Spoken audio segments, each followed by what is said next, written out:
আসসালামু আলাইকুম, সবাই কেমন আছেন? আশা করি আল্লাহর রহমতে সবাই ভালো আছেন।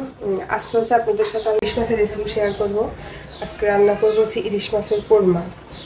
ইলিশ মাছ কোরমার জন্য আমার যে উপকরণগুলো লাগবে, আমি এখানে হচ্ছে থেকে পাউরুটি, কাজু বাদাম 15 থেকে 20 মিনিট ভিজিয়ে রাখছি। বাদামগুলো ভিজিয়ে এখন পানি থেকে তুলে নিচ্ছি। তারপর হচ্ছে 2টি কাঁচামরিচ। তারপর আমার লাগবে দুধ। দুধ আমি জাল দিয়ে ঠান্ডা করে নিয়েছি।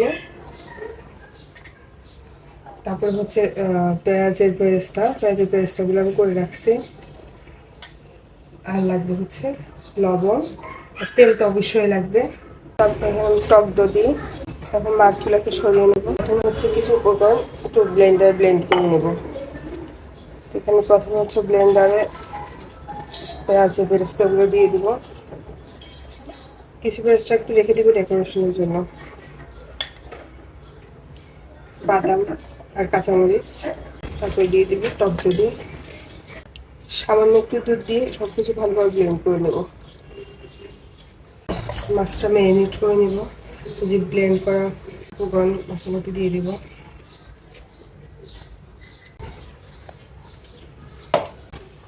লবণ দিয়ে দেবো সাথে।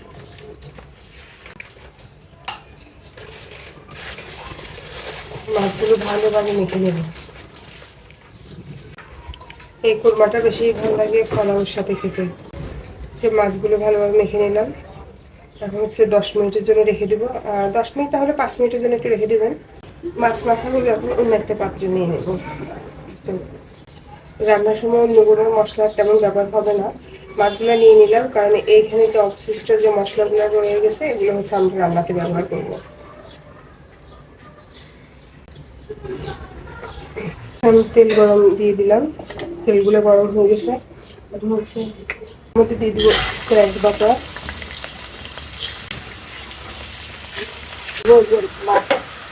যে অবশিষ্ট মশলাগুলো রয়ে গেছে, যে 1 মিনিটের মতন ওগুলো একটু কষিয়ে নেব। অনেক সুন্দর ফ্লেভার আছে। এখানে হচ্ছে কালারের জন্য অল্প পরিমাণে একটু মরিচের গুঁড়া ব্যবহার করবো।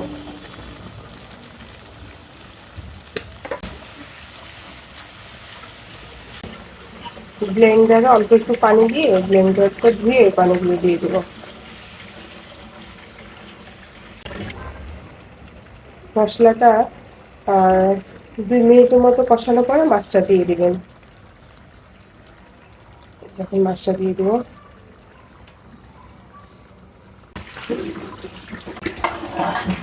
ইলিশ মাছের কোরমাটা যদি রান্না করেন তাহলে চেষ্টা করবেন ডিম ছাড়া যে ইলিশ মাছ ওই মাছ দিয়ে রান্না করার জন্য।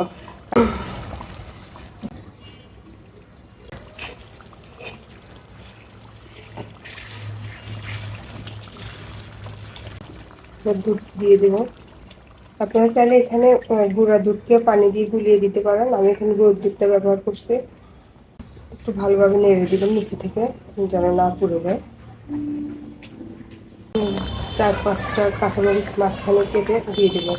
আপনারা চাইলে গোটা দিতে পারেন যদি ঝালটা অ্যাভয়েড করতে চান। আমি হচ্ছে একটু হালকা ঝাল পছন্দ করি, সেই জন্য হচ্ছে আমি কাঁচামরিচটা মাঝখানে একটু হালকা কেটে দিচ্ছি।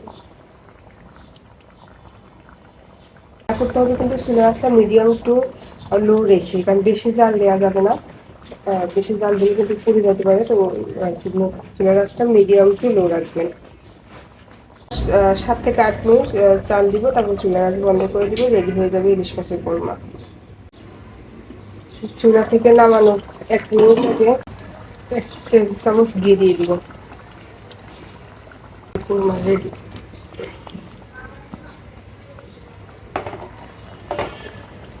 রেসিপিটি আপনাদের কাছে কেমন লাগলো কমেন্ট করে অবশ্যই জানাবেন। খুব অল্প সময়ের মধ্যে রান্না করতে পারবেন ইলিশ মাছের কোরমা। আপনাদের কাছে যদি ভালো লেগে থাকে রেসিপিটি, তাহলে বাসায় একবার হলেও ট্রাই করবেন। আল্লাহ হাফেজ, সবাই ভালো থাকবেন।